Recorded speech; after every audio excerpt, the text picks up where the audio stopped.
میں نے ایک سیاسی ورکر کے طور پر اپنی ذمہ داری کو محسوس کیا اور اپنی جماعت کو چوائس دیا کہ وہ کسی اور کو اپنے لیے امیر مقرر کر لے۔ میں جو کچھ کر سکتا تھا میں نے کرنے کی کوشش کی، لیکن اس کا نتیجہ نہیں نکلا۔ اس داندلی کے کچھ ثبوت ہیں آپ کے پاس؟ کیونکہ آپ دینی جماعت کے سربراہ ہیں اور دین کا حکم ہے کہ یا ایھا الذین آمنوا ان جاءکم فاسق بنبأ فتبینوا، تو پہلے تحقیق کرو۔ تو کوئی ثبوت ہے داندلی کا؟ ایک تو سنی سنائی باتیں ہیں نا جی، وہ تو ہم نہیں کریں گے، لیکن ایک یہ ہے کہ ہم خود متاثرہ فریق ہے۔ آج بھی ہمارا وکیل اور ہم الیکشن کمیشن کے عدالت میں ہیں کہ ہمارے ساتھ ان حلقوں میں زیادتی کی گئی ہے۔ اس لیے میں سنی سنائی باتوں کی بات نہیں کرتا ہوں خود، یعنی جہاں ہم بیٹھے ہیں یہ میاں اسلم صاحب کا حلقہ ہے۔ میاں اسلم صاحب نے یہاں اپنی زندگی لگائی ہے، اور جو فارم دیا گیا اس میں ان کے لیے 1900 ووٹ لے کے گئے، اور جب شور مچایا گیا تو پھر کچھ اضافہ بھی ہوا، پھر شور مچایا گیا تو پھر اور اضافہ ہوا۔ تو ہمارا تو ایک کیس یہی ہے کہ جن حلقوں میں ہمیں لوگوں نے ووٹ دیا ہے، ہم سے وہ نہ چھین لی جائے، وہ ہمیں دیا جائے۔ جس طرح ہمارے کراچی کے تقریباً 6 ایسے حلقے ہیں جہاں جماعت اسلامی نمبر 1 ہے، لیکن دوسری تیسرے بھی نہیں، چوتھے نمبر پر MQM کو اٹھا کر ان کے اعلانات کیے گئے۔ تو ان کے فارم 45 ہمارے ساتھ ہے اور رزلٹ ان کے حق میں نکلا ہے۔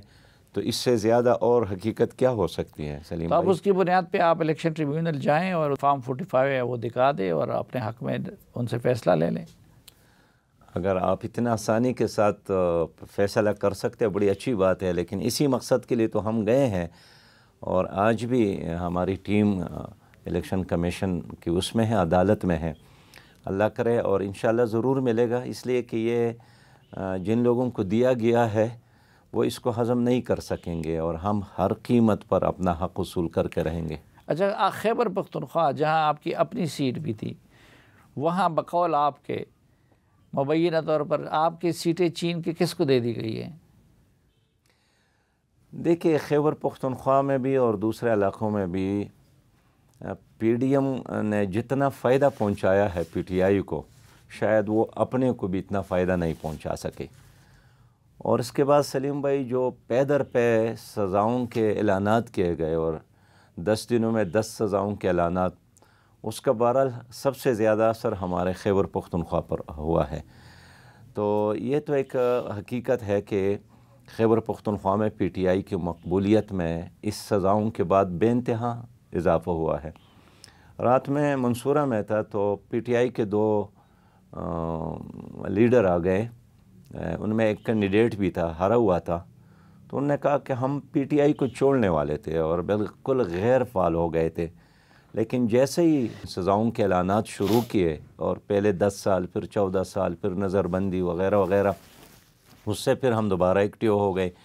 تو خیبر پختونخوا میں بھی ان کی مظلومیت کی وجہ سے ایک لہر تو تھی، لیکن اس کے ساتھ یہ بھی دیکھنے میں آیا، خود میرے حلقے میں یعنی الیکشن سے ایک رات قبل بہت سارے پریزائڈنگ افسر تبدیل کیے گئے اور عملے میں تبدیلی آئی ہے، لیکن اس سب کچھ کے باوجود سچی بات یہ ہے کہ خیبر پختونخوا میں ایک مظلومیت کی وجہ سے PTI کو لوگوں نے ووٹ دیا ہے۔ تو اس کا مطلب یہ کہ خیبر پختونخوا میں جینون رزلٹ آئے ہیں، جینون الیکشن ہوا ہے اور جینونلی PTI جیتی ہے؟ میں یہ عرض کروں کہ اس طرح تحفظات لوگوں کے ہیں، اعتراضات بھی لوگوں کے ہیں، مینجمنٹ پر، انتظامیہ پر، الیکشن کمیشن کے عملے پر، اس لیے کہ وہاں 10 سال انہوں نے حکومت کی ہے، اور اس 10 سالوں میں جو انتظامیہ ہے وہ بہرحال زیر اثر تو رہتا ہے۔ لیکن ہم نے تو پریس کانفرنس میں جس آدمی نے مجھ سے الیکشن جیتا اس کو مبارکباد دی، اور میں اپنے حلقے کے عوام کا شکریہ ادا کرتا ہوں کہ 2018 کے بنسبت پر انہوں نے بہت زیادہ ووٹ مجھے دیے ہے، خاصا اضافہ ہوا ہے، لیکن اس کے باوجود بھی PTI کے ایک لہر اور ان کے مظلومیت کی وجہ سے لوگوں نے ان کو ووٹ دیا۔ آپ نے سزاؤں کا ذکر کیا کہ اس کی وجہ سے وہ مظلوم مر گئے اور ان کو ووٹ ملا، تو ظاہری بات ہے کہ زیر عطاب جماعت اگر تھی اس الیکشن میں تو ٹاپ پہ وہ پی ٹی آئی کی تھی. تو اگر خیبر پختونخوا میں ان کو جینونلی ووٹ پڑا ہے اور ان کو آزادی کے ساتھ جیتنے دیا گیا تو پھر باقی پاکستان میں ہم کیسے یقین کر لیں کہ دھاندلی ہوئی ہوگی؟ دیکھیے، جو پاکستان کے الیکشنز کی تاریخ ہے وہ اتنا سادہ نہیں ہے کہ وہ الیکشن ہی کے دن کے مطابق فیصلے ہوتے ہیں. اب اگر میں یہ کہوں کہ اس الیکشن سے جو نتیجہ میں نے اخذ کیا ہے اس میں کوئی چیز مجھے ایسی نظر نہیں آئی ہے کہ پہلے سے کوئی طے شدہ نہیں تھے. اب پہلے بھی 2018 کے الیکشن میں بھی آپ نے دیکھا کہ ایک صوبہ ایک کے حوالے کیا گیا، دوسرا صوبہ دوسرے کے حوالے کیا گیا. یہی لہر ہے. یہ ٹھیک ہے خیبر پختونخوا میں ہے لیکن یہ سندھ میں آپ کو نظر نہیں آئے گا، یہ بلوچستان میں آپ کو نظر نہیں آئے گا، یہ اسی طرح پنجاب کے کچھ علاقوں میں آپ کو نظر نہیں آئے گا. تو ایک تقسیم شدہ مینڈیٹ ہمیشہ اس ملک میں ان طاقتوں کو سوٹ کرتا ہے جو اصل فیصلے کرنے والے ہیں، جو اپنے آپ کو سب سے زیادہ ذمہ دار سمجھتے ہیں. لیکن میرے خیال میں یہ پاکستان کے لیے بہتر نہیں ہے کہ ایک علاقائی سوچ، ایک صوبوں کے ایک سوچ جو اب پیپل پارٹی بھی ایک ریجنل پارٹی بن گئی، مسلم لیگ بھی ایک ریجنل پارٹی بن گئی، خود پی ٹی آئی بھی ایک ریجنل پارٹی. تو اس سے پاکستان کو نقصان ہوگا. اس لیے میں سمجھتا ہوں کہ یہ الیکشن ٹھیک ہے، خیبر پختونخوا کے بارے میں نے جو کہا اس پر میں قائم ہوں، لیکن بحثیت مجموعی یہ ایک انتہائی داغدار، آلودہ ترین اور ایک مذاق الیکشن، میں صرف نہیں کہتا ہوں، ساری دنیا کہتے. اب دیکھیں آپ کے فاپن نے اس کا اعتراف کیا ہے، یورپی یونین نے اس کو واچ کیا ہے، وہ بھی اس کا اعتراف کر رہے ہیں، دی ٹائم نے اعتراف کیا ہے. جن لوگوں کو، جن اداروں کو باہر سے بلایا گیا، بڑے ہوٹلوں میں ٹھہرایا گیا، انہوں نے سب کچھ بہت گہرائی کے ساتھ واچ کیا ہے. اس سب کا یہی اعتراف ہے کہ جتنی بھی الیکشن ہو گئے ہیں گزشتہ 11 الیکشنوں کے بنسبت یہ 12واں الیکشن سب سے زیادہ ایک خراب ترین الیکشن تھا. ویسے ہمارے 2018 اور اس کا جب آپ موازنہ کرتے ہیں تو کون سے والا زیادہ خراب تھا؟ میرا خیال ہے یہ الیکشن زیادہ خراب ترین الیکشن تھا. اس میں تو پورے ایجنٹوں کو بھی باہر نکالا گیا تھا اور ان کی عدم موجودگی میں گنتی کی گئی تھی. تو جو عدم موجودگی میں گنتی کی جائے پورے ایجنٹوں کے تو اس کی تو کوئی کریڈیبلٹی نہیں ہے. اس میں تو پورے ایجنٹوں کو نہیں نکالا گیا. یہ ہوا تھا سلیم بھائی کہ یعنی کئی ایسے علاقے ہیں جہاں پولنگ کے بعد ان کے باکسز کو اٹھا کر چھاونیوں میں لے گئے اور وہاں ان کی گنتی ہو گئی. اس طرح واقعات ہو گئے ہیں. لیکن شاید اس زمانے میں یہ تھا کہ خود آپ کو یاد ہوگا عمران خان کا مطالبہ تھا کہ 4 حلقے کھولے جائیں اور 4 حلقے کھولنے کے لیے اس نے 120 دن دھرنا دیا. لیکن وہ جو پہلے والی کی بات ہے جی، جس میں نواز شریف صاحب وزیر اعظم بنے تھے، اس کے بعد 2018 کا الیکشن ہوا، اس میں پھر پی ٹی آئی والے جیت گئے. پھر وہ اس موقع پہ نہیں تھے، انہوں نے کہا جو کچھ بھی ہوا ٹھیک ہوا، اس لیے کہ اس میں بھی اس سے بڑھ کر یہ جو الیکشن کا انتظام کرنے والے تھے انہوں نے کر کے دکھایا. لیکن اس سے بھی بڑھ کر یہ ایک درجہ آگے بڑھے ہیں اس الیکشن میں اور بڑے پیمانے پر.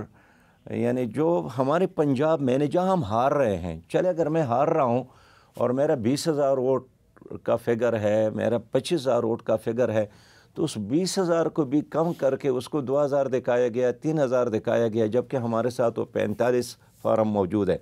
تو میرا ڈیمانڈ تو یہی ہے کہ اگر الیکشن کمیشن اتنا اہتمام کر لے کہ جس امیدوار کے ساتھ فارم 45 موجود ہے وہ اپنا فارم 45 لائیں، اگر ان کی ووٹوں کی تعداد زیادہ ہے ان کے حق میں اعلان کر لے، یہ اصول اپنا لے تو میں سمجھتا ہوں کہ لوگوں کی گلے شکوے ختم ہو جائیں گے. اچھا، گلے شکوے سب کے ہیں لیکن ری الیکشن کا مطالبہ کوئی نہیں کر رہا، تو جماعت کا کیا موقف ہے کہ ری الیکشن کروایا جائے یا کہ نہیں، ان غلطیوں کو درست کیا جائے؟ دیکھیں، اگر سارا دیگ ہی گندا ہے تو پھر تو ری الیکشن کرانے میں کوئی مذائقہ نہیں ہے. لیکن ری الیکشن سے پہلے یہ ضروری ہے کہ جن لوگوں کے ذمے یہ الیکشن تھا، جنہوں نے حلف اٹھایا ان کے مطابق کہ میں ایک شفاف الیکشن اپنے قوم کو دوں گا، جنہوں نے 50 ارب روپیہ قوم کے لگائیں اس الیکشن پر، تو یہ تو مذاق تو نہیں ہے نا کہ آپ 50 ارب روپیہ کا مذاق اڑائے، اس کو فضول خرچ کر لے، پھر قوم کے ساتھ مذاق کر لے۔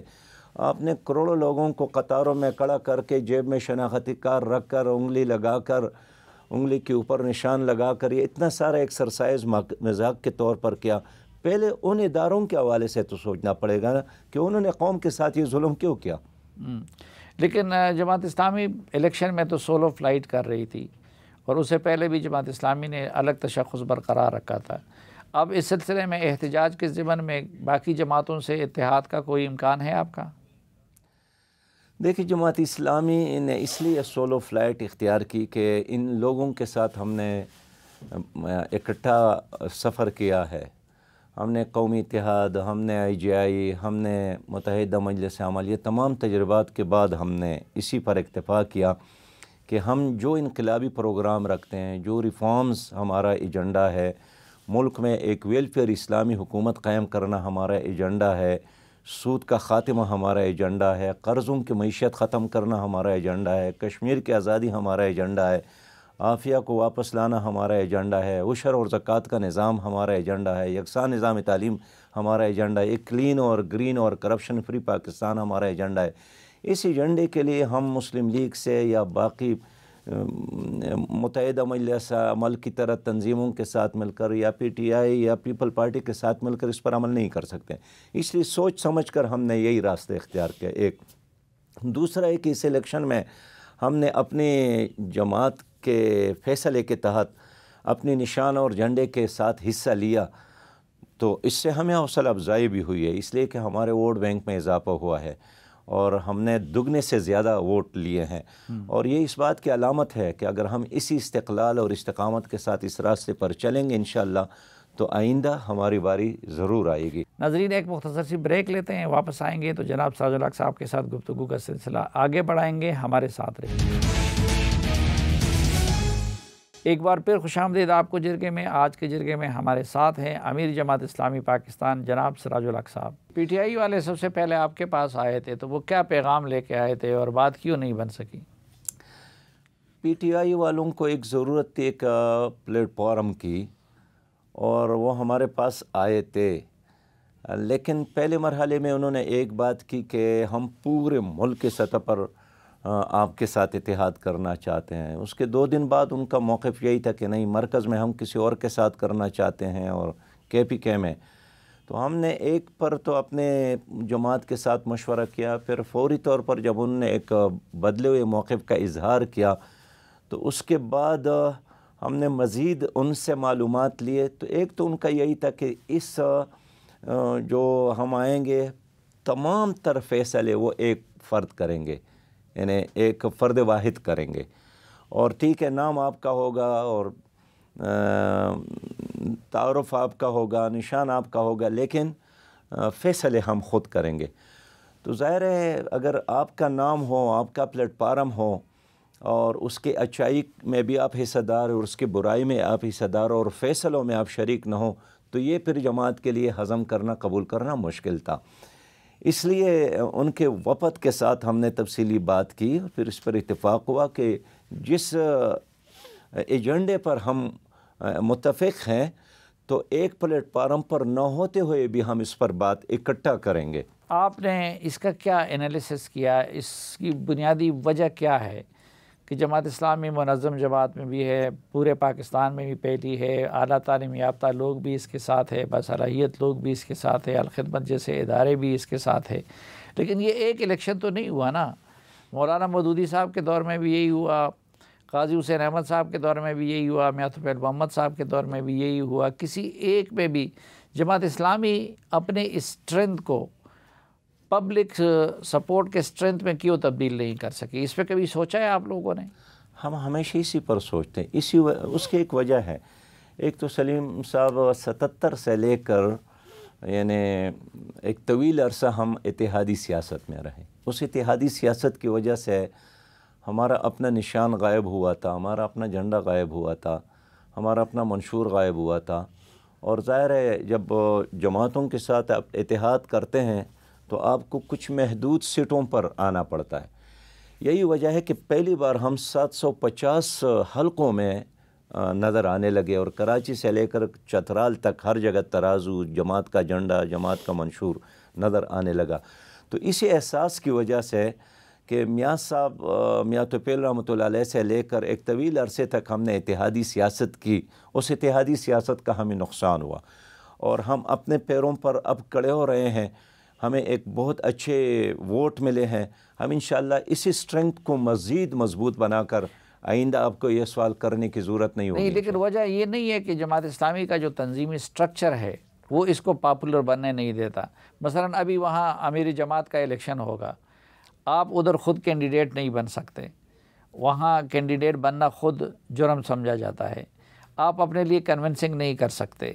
تو جماعت اسلامی کے ورکر کی تربیت اور جماعت اسلامی کے لیڈر کی تربیت اس طرح ہوئی ہوتی ہے کہ وہ اپنے لیے کنونسنگ نہیں کر سکتا جماعت کے اندر، لیکن جماعت سے باہر آ کے پھر انہیں عوام سے ووٹ بھی مانگنے پڑتے ہیں۔ تو یہ دونوں چیزیں ایک دوسرے کنٹراڈکٹری نہیں ہیں۔ نہیں سلیم صاحب، یعنی جماعت اسلامی کا ہولی سولی پروگرام صرف الیکشن تو نہیں ہے۔ جماعت اسلامی تو ایک دینی اور نظریاتی جماعت ہے۔ ہم تو اصلاح بھی کرتے ہیں لوگوں کے معاملات کا، ہم خدمت بھی کرتے ہیں، ہم تربیت بھی کرتے ہیں۔ جماعت اسلامی کا ایک بین الاقوامی ایجنڈا بھی ہے، اس لیے باقی پارٹیوں کا صرف نکاتی ایجنڈا ہے وہ الیکشن میں کامیابی۔ ہمارا ایک دینی جماعت، یعنی اگر آپ اس کو ایک پیغمبری مشن کہے تو ایک پیغمبری مشن کا کام صرف یہ نہیں تھا کہ الیکشن میں کامیابی ہو، اس میں بہت بڑا کام ہے۔ جتنا دین ایک پھیلا ہوا کام ہے، لیکن پھر اتنا اس ہی مشن جماعت سے اسلامی جڑے کا۔ رہے نا، پھر الیکشن نہ لڑیں۔ نہیں، یہ دیکھیے، الیکشن ہم اس لیے اس میں حصہ لیتے ہیں کہ ایک تو ہم عوام تک اپنا پیغام پہنچاتے ہیں، دوسری اسمبلیوں میں ہمارے لوگ پہنچ جاتے ہیں، پھر وہاں اپنی کارکردگی اور اپنا موقف پیش کرتے ہیں۔ لیکن آپ کی اس سوال سے میں ٹوٹل اختلاف اس لیے رکھتا ہوں کہ اس تنظیم کے ساتھ ہی بھی ہم نے کامیابی بارہا حاصل کی ہے۔ یعنی ہم نے کراچی میں کئی بار کامیابی حاصل کی، ہمارے لوگ منتخب ہوتے ہیں، ہمارے 2-3 میئر بنے ہیں، وہاں سے قومی صوبائی اسمبلی ہمارے وزراء بنے ہیں، دیر سے، بنیر سے، سوات سے، چترال سے، باجوڑ سے ہمارے لوگ منتخب ہو گئے، ہم حکومتوں میں آئے ہیں اس تنظیم کے ساتھ۔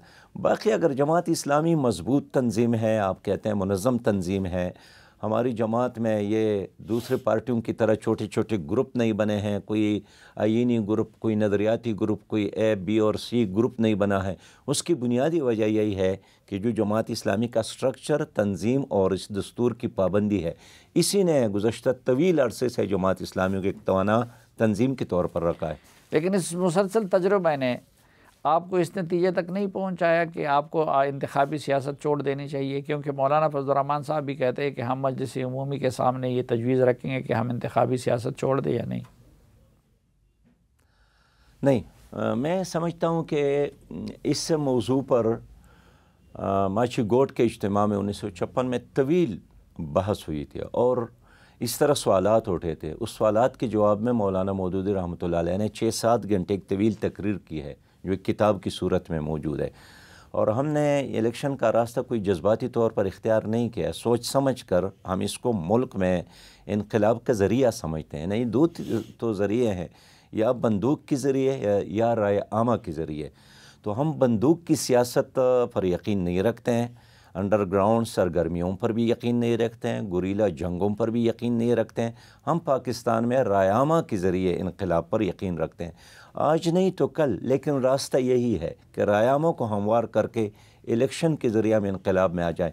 مولانا فضل الرحمان صاحب نے، آپ کو یاد ہوگا، پہلی بار بھی ایک اس طرح اعلان کیا تھا اور بس چھوڑنے کا، لیکن پھر انہوں نے اپنے رجوع کیا، ابھی بھی انہوں نے کہا ہے، لیکن میرا خیال نہیں ہے کہ وہ بھی اس کو کبھی چھوڑیں گے، اس لیے کہ اس ملک میں یا تو آپ نے یعنی حکومت میں آنے کا ویژن ہی چھوڑنا ہے کہ بس حکومت کرنا ہمارا کام نہیں ہے، بس ہم پڑھائیں گے لوگوں کو، یا دعوت اور تبلیغ کی طرح دعوت کا کام کریں گے، وہ بھی اچھا کام ہے، لیکن اگر آپ سمجھتے ہیں کہ اسلامی نظام اختیارات اور حکومت کے بغیر نہیں آ سکتا ہے، اس کے لیے 50 سال لگے، 100 سال لگے، لیکن بہرحال راستہ یہی ہے کہ لوگوں کو تیار کر کے انقلاب لائیں۔ بظاہر ایسا لگتا ہے بعض اوقات کہ سسٹم کے مسائل اور جماعت اسلامی کے مسائل الگ الگ ہیں۔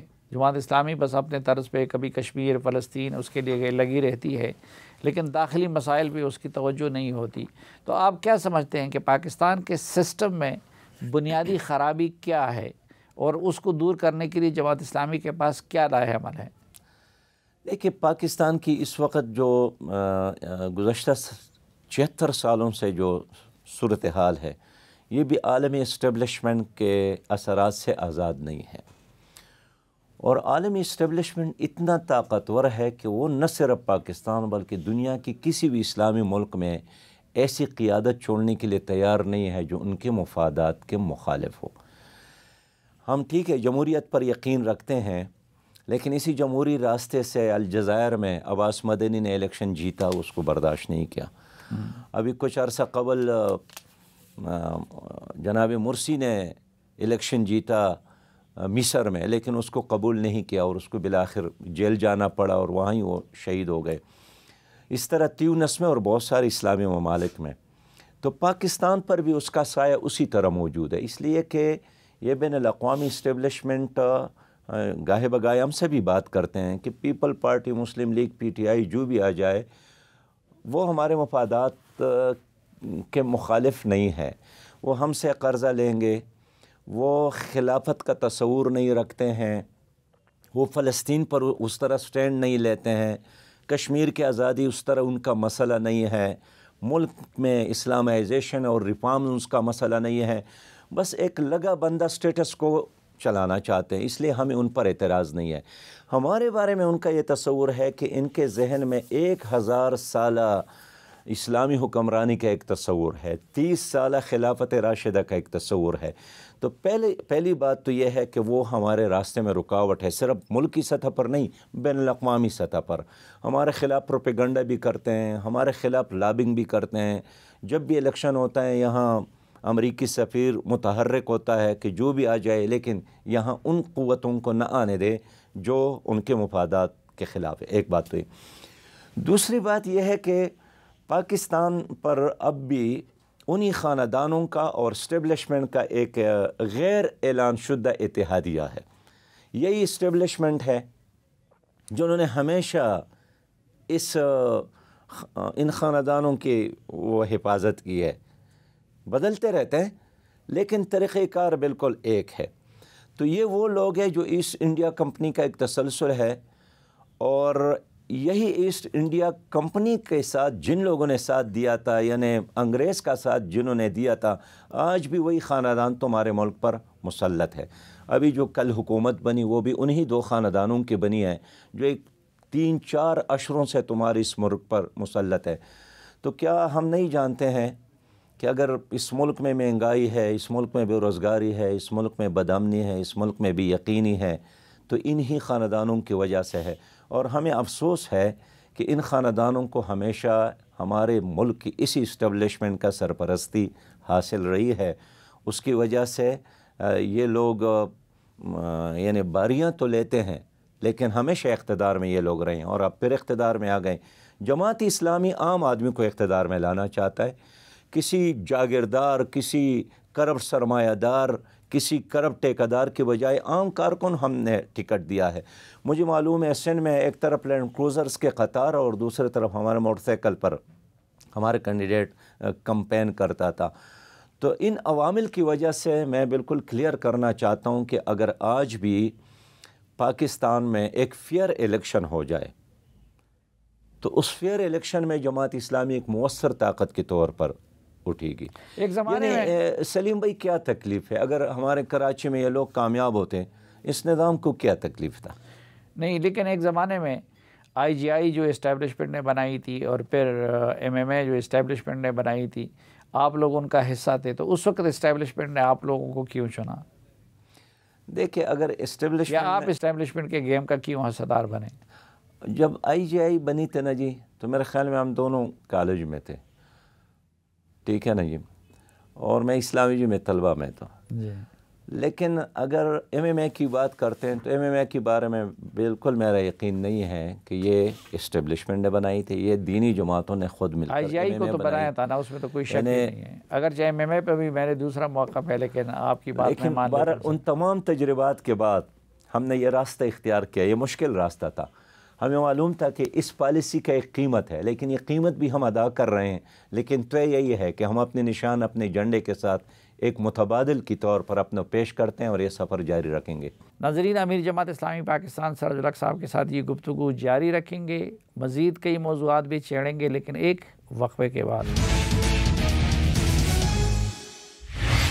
ایک بار پھر خوش آمدید آپ کو جرگے میں۔ آج کے جرگے میں ہمارے ساتھ ہیں جناب سراج الحق صاحب۔ سراج الحق صاحب جی، جو بین الاقوامی ایشوز سے آپ لوگ زیادہ تر، اب اگر پاکستان میں احتجاجوں کا آپ کی فہرست نکالی جائے تو اس میں زیادہ تر یہ کہ انٹرنیشنل ایشوز پہ آپ کے زیادہ ہے، لیکن پاکستان کے مقامی ایشوز پہ آپ کا احتجاج کم ہے، تو اس کی یہ وجہ نہیں ہے کہ آپ لوگ پاپولر سیاسی جماعت نہیں بن سکیں؟ میں سمجھتا ہوں، دیکھیے، اگر میں کشمیر کی بات کروں، سب سے زیادہ جماعت اسلامی سٹینڈ لیتی ہے۔ 5 فروری کا غازی قاضی حسین احمد صاحب نے کیا تھا، تو آپ اس کو بین الاقوامی ایشو کہتے ہیں یا پاکستان کا ایشو کہتے ہیں؟ ظاہر ہے یہ ہمارا ایشو ہے، پاکستان کا مسئلہ ہے، اور کشمیر کے بغیر ہم سمجھتے ہیں کہ پاکستان نامکمل ہے۔ ہم کشمیر پہ بات نہیں کریں گے تو پھر ہم دوسری دنیا سے کیا چاہتے ہیں کہ وہ اس پر بات کرے؟ ایک بات کرنا ہے، ایک احتجاج کرنا ہے، اور ان احتجاجوں کا ابھی تک کشمیریوں کو کیا فائدہ؟ میں عرض کروں، انہی احتجاجوں کی وجہ سے یہ ایشو زندہ ہے۔ ہندوستان تو یہی چاہتا ہے نا کہ کشمیر پر پاکستان کے لوگ احتجاج نہ کرے، جلسہ نہ کرے، قرارداد پاس نہ کرے، ایکٹیویٹی نہ کرے۔ اس طرح اگر آپ فلسطین کی بات کرتے ہیں، جس پر جماعت اسلامی بہت زیادہ فعال رہی ہے اور ملین مارچ کیے، تو ہمارا اسلامی ایشو ہے، تو ہم کیسے فلسطین کو چھوڑے، غزہ کو چھوڑے؟ کہ جب واشنگٹن اور لندن اور فرانس اور برلن میں لوگوں نے اس کے لیے مظاہرے شروع کیے ہیں، اور ہم یہ کہیں کہ یہ تو کسی اور کا ایشو ہے، ہم اس کو ایمان کا ایک حصہ سمجھتے ہیں۔ ہمارا ایشو ہے عافیہ صدیقی، آپ اس کو بین الاقوامی ایشو سمجھتے ہیں تو سمجھیں، لیکن میں تو سمجھتا ہوں کہ ہماری غیرت کا مسئلہ ہے، پاکستانیت کا مسئلہ ہے، امتی ہونے کے ناطے، پاکستانی ہونے کے ناطے عافیہ کا ایشو ہمارے بالکل ایک ایسا ایشو ہے جس کے لیے ہمیشہ جماعت اسلامی نے احتجاج کیا ہے۔ تو میں سمجھتا ہوں یہ 3 ایشوز ایسے ہیں جو بین الاقوامی بھی ہے، لیکن اس سے بھی زیادہ یہ ہمارے اسلامی اور پاکستانی ایشو ہے۔ لیکن سلیم بھائی، میں عرض کروں، آپ نے کہا نا کہ آپ انٹرنل ایشوز پر سب سے زیادہ مہنگائی کے خلاف لانگ مارچز ہم نے کیے ہیں۔ آپ کو یاد ہوگا پورے ملک میں شٹر ڈاؤن مہنگائی کے خلاف جماعت اسلامی نے کی ہے۔ اس ملک میں دیکھیے، اگر رانی پور پر ایک فاطمہ بچی پر ظلم ہوا تو میں ہی گیا تھا، اس کو ہم نے اپنا ایشو بنایا۔ قصور میں اگر ایک بچی پر ظلم ہوا تو ہم ہی گئے۔ اس ملک میں حتیٰ کہ اگر بلوچستان میں ہمارا 11 مزدور غریبوں کو رات کے وقت قتل کیا گیا، ذبح کیے گئے، تو ہم نے اس پر احتجاج کیا۔ اس ملک میں جتنے بھی عام آدمی پر ظلم ہوا ہے، جماعت اسلامی کے علاوہ اور کس نے اس ایشو کو اٹھایا ہے؟ لیکن لوگ اس لیے یہ الزام لگاتے ہیں کہ آپ اس کو اپنی اندرونی سیاست کے لیے استعمال کرتے ہیں۔ اب الیکشن کے دنوں میں پھر فلسطین کسی کو یاد نہیں رہا اور کسی نے اس پہ احتجاج نہیں کیا، حالانکہ فلسطین میں تو اسرائیلی مظالم اسی طرح جاری ہے۔ سلیم بھائی، ایک دن کے لیے بھی ہم نے فلسطین کو نہیں چھوڑا۔ ادھر ہم نے اسلام آباد میں ایک کیمپ لگایا ہے اور اب بھی اسی طرح چل رہا ہے تاکہ لوگوں کو یہ یاد رہو۔ یہ ٹھیک ہے، الیکشن کے جو 30-40 دن تھے جو ہم مہم میں مصروف ہو گئے، لیکن ہمارے ہر جلسے میں، ہر تقریر میں کشمیر ایک ایشو رہا، اور جیسے ہی الیکشن ختم ہوا ہم پھر اسی ایشو پہ کام کریں گے۔ ہم نے کشمیر کو بھی اکیلے نہیں چھوڑنا ہے، ہم نے فلسطین کو بھی اکیلے نہیں چھوڑنا ہے، اور غزہ میں اس وقت جو کچھ ہو رہا ہے، میں سمجھتا ہوں کہ یہ انسان اگر کوئی ضمیر رکھتا ہو نا، وہ اس پہ خاموش نہیں رہ سکتا۔ میں آج بھی آپ کے پروگرام کے ذریعے پاکستان کی حکومت سے یہی کہنا چاہتا ہوں، نئی حکومت، پرانی حکومت، پاکستان کے تمام اداروں سے، کہ پاکستان ایک اسلامی ملک ہے، فلسطینیوں کو اس ملک سے بہت زیادہ توقعات ہے، اور یہ شرم کی بات ہے کہ 29,000 سے زیادہ ہمارے فلسطینی بھائی شہید ہو گئے، اور ملیامیٹ ہو رہا ہے، ایک بستی ختم ہو رہی ہے، نسل کشی ہو رہی ہے، اور پاکستان نے اس پر خاموشی اختیار کیا ہے کہ کسی اور کا ایشو ہے۔ آج ان کی باری ہے، اسی طرح باری کل ہماری بھی آ سکتی ہے۔ پاکستان مختلف عالمی فورمز پہ آواز اٹھانے کے سوا اور کیا کر سکتا ہے، اور وہ تو اٹھاتا رہا ہے نا۔ آواز اٹھانے سے مسئلہ نہیں بنے گا، عملی تعاون کرنا چاہیے۔ عالمی اسلام کے ممالک کو، اگر وہاں امریکہ اور فرانس اور جرمنی عملی تعاون کر رہا ہے تو ہماری اسلامی ممالک کو بھی وہاں فوج بھیجنے چاہیے، ان کے لیے بین الاقوامی فنڈ قائم کرنا ہم تو چاہیے۔ اپنے لیے ٹکے ٹکے کے محتاج ہیں، اس وقت اپنی بقا کی جنگ لڑ رہے ہیں معاشی لحاظ سے، لیکن وہ جو ارد گرد عرب ممالک ہیں تو ان کا کیا کیا جائے؟ دیکھیے عربوں کو ساتھ دینا چاہیے، لیکن مسجد اقصیٰ تو اللہ کا گھر ہے، اگر آپ نے اللہ کے گھر کو بچانے میں ان کا ساتھ دیا، اللہ ہمارے لیکن کسی لیے عرب ملک سے ہو کے وہاں تک آپ پہنچیں گے نا۔ میں یہ نہیں کہنا چاہتا ہوں کہ ہم پہلے مرحلے میں بس جنگ کا اعلان کر لیں۔ جنگ کرنے سے پہلے بہت سارے اقدامات ہیں جو فلسطینی ہم سے چاہتے ہیں کہ آپ پہلے وہ اقدامات کریں، شاید جنگ کی ضرورت ہی نہ پڑے، لیکن میں سمجھتا ہوں کہ حکومت پاکستان کو یہ مسئلہ بہت سنجیدہ لینا چاہیے، یہ بہت اہم مسئلہ ہے اس وقت۔ آپ نہیں سمجھتے کہ فلسطین میں جو کچھ ہو رہا ہے اور یمن میں جو کچھ ہو رہا ہے یہ ایران اور سعودی عرب کی آپس کی لڑائیوں کا نتیجہ ہے اور ان کو اپنی اصلاح کرنی چاہیے؟ ایران اور سعودی عرب کو اپنی لڑائیاں ختم کرنی چاہیے اور مل کر اسرائیل کے مقابلے میں فلسطینیوں کا ساتھ دینا چاہیے، لیکن فلسطینیوں کا مسئلہ اب سے نہیں ہے، یہ 76 سالوں سے 1948 سے ہے۔ اور ویسے فلسطین تو جب حضرت عمر رضی اللہ تعالیٰ عنہ نے لیا تھا تو عیسائیوں سے لیا تھا، صلاح الدین ایوبی نے آزاد کیا تھا تو عیسائیوں سے آزاد کیا تھا، یہ یہودی تو 1948 میں آ گئے۔ اس لیے سعودی عرب ہو، ایران ہو، ترکی ہو، پاکستان ہو، انڈونیشیا ہو، ملیشیا ہو، ان تمام بڑے اسلامی ممالک کو مل کر عملی اقدامات کرنا چاہیے۔ جماعت اسلامی سیاسی جماعت ہے یا دعوتی جماعت ہے؟ آپ کا سوال بہت عجیب ہے، انہیں سیاست اور دعوت میں فرق کیا ہے؟ میں اس لیے کہنا چاہتا ہوں کہ یہ ایک دینی جماعت ہے، یہ نہ مسلکی جماعت ہے جس کو کہتے ہیں کہ ایک مسلک اور مذہب کی بنیاد پر ہو، یہ دینی جماعت ہے اور انقلابی جماعت ہے، اور اس میں دعوت بھی ہے، اس میں خدمت بھی ہے، اس میں سیاست بھی ہے، یہ تعلیم بھی عام کرتی ہے، یہ لوگوں کی خدمت بھی کرتی ہے، ہم فہلو کام ہے ہمارا۔ اس لیے جماعت اسلامی جب کوئی بات کرتی ہے نا، اگر میں کہتا ہوں نا کہ ہم معیشت کو ٹھیک کر سکتے ہیں تو یہ صرف اعلان نہیں، اس لیے کہ میرے ساتھ ایک معاشی ٹیم موجود ہے۔ اگر میں کہتا ہوں ہم نظام تعلیم کو چلا سکتے ٹھیک کر سکتے ہیں تو ہمارے ساتھ ایک تعلیم کے حوالے سے ماہرین کا ایک بہت بڑا ٹیم موجود ہے۔ اگر میں کہتا ہوں کہ ہم زراعت کو بہتر بنا سکتے ہیں تو ہمارے ساتھ زراعت سے وابستہ ایک بہت بڑی ٹیم موجود ہے۔ یہ تو عمران خان صاحب بھی کہتے تھے کہ میرے پاس ماہرین موجود ہیں، تو ماہرین کدھر ہیں؟ یہ تو ان سے پوچھی، اس لیے کہ اللہ تعالیٰ نے اس کو 10 سال خیبر پختونخوا میں موقع دیا تھا اور 4 سال ادھر موقع دیا تھا، اب پھر ان کی حکومت قائم ہو رہی ہے خیبر پختونخوا میں۔ لیکن جماعت اسلامی کے ساتھ اگر یہ ماہرین نہ ہوتے تو ہم کیسے یہ خدمت کا کام کرتے، تعلیمی اداروں کا یہ نیٹ ورک قائم کرتے، ہاسپٹلز کا یہ نیٹ ورک قائم کرتے؟ ہمارے ساتھ یقینی طور پر کوئی 1200 کی تعداد میں ایسی PhD اسکالرز موجود ہے جو زندگی کے ہر شعبے میں اس قوم کو اس بھنور سے نکالنے کی صلاحیت رکھتا ہے۔ لیکن دعوت اور سیاست اپنی روح میں ایک دوسرے سے کنٹراڈکٹری عوامل نہیں ہیں؟ سلیم صاحب، سیاست بھی دوست طرح کی ہے۔ ایک وہ سیاست ہے جس کو آپ مغربی سیاست کہہ سکتے ہیں کہ اپنی پارٹی کو برسر اقتدار لانے کے لیے یا ایک فرد کو برسر اقتدار لانے کے لیے سیاست ہوتی ہے۔ ہماری جو سیاست ہے یہ سیاست نبوی ہے، یعنی اس کا مثال یوں سمجھے، ایک حرام سیاست ہے، ایک حلال سیاست ہے۔ وہ سیاست جس کے نتیجے میں اللہ کا دین غالب ہو اور انسانوں کے اوپر انسانوں کی حکمرانی ختم ہو، قانون اور عدل اور سول سپریمیسی جس کو آپ کہتے ہیں کہ ایک بڑی آبادی جس دین پر ایمان رکھتا ہو اسی کو نافذ کیا جائے۔ ایک وہ سیاست ہے جس میں فرد کی حکمرانی ہو یا خاندانوں کی حکمرانی ہو، جس طرح ان پارٹیوں میں ہے کہ ساری سیاست خاندان کی گرد گھومتی ہے۔ ہمارے ہاں یہ ساری سیاست نظری کی گرد گھومتی ہے۔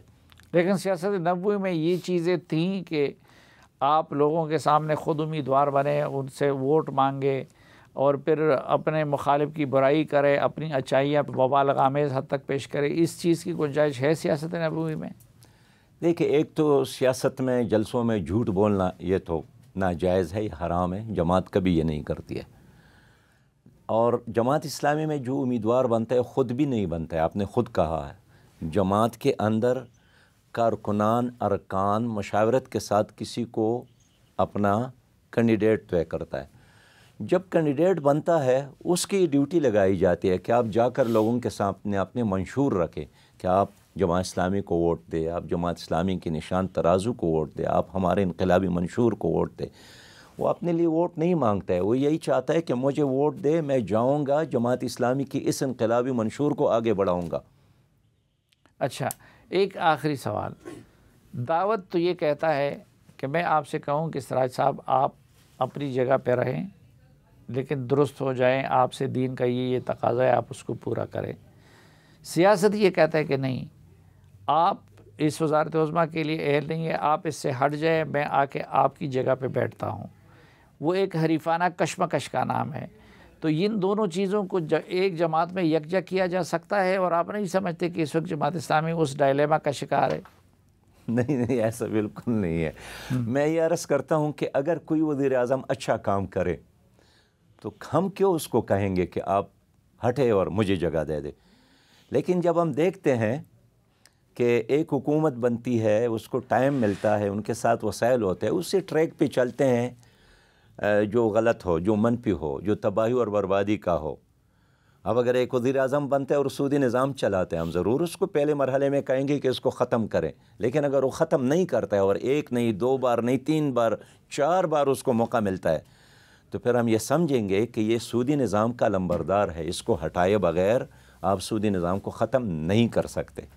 امیر جماعت اسلامی پاکستان جناب سراج الحق صاحب، ہمیں وقت دینے اور ہم سے بات کرنے کا بہت شکریہ۔ ناظرین، اس توقع کے ساتھ کہ پروگرام سے متعلق اپنی رائے سے آپ ہمیں آگاہ کرتے رہیں گے، سلیم صافی اور جرگہ کی پروڈکشن ٹیم کو اجازت دیجیے۔ اللہ حافظ۔